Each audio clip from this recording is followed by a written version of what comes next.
રાજસ્થાનના રાજ્યપાલના અધ્યક્ષપદે 4 રાજ્યો અને કેન્દ્રશાસિત પ્રદેશોનું પ્રતિનિધિત્વ ધરાવતા સાંસ્કૃતિક કેન્દ્રના પશ્ચિમી ઝોનની બેઠક વડોદરામાં યોજાઈ।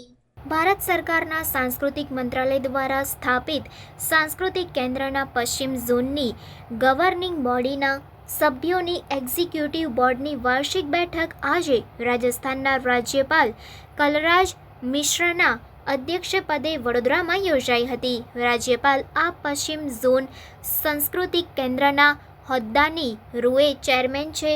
સાંસ્કૃતિક મંત્રાલય દ્વારા સંચાલિત કેન્દ્રમાં ભારતીય સંસ્કૃતિને લગતા વૈવિધ્યપૂર્ણ અને રચનાત્મક આયોજનો કરી આપણા કલા વારસાને જીવંત રાખવા માટે અલગ અલગ પ્રવૃત્તિઓ કરવામાં આવે છે।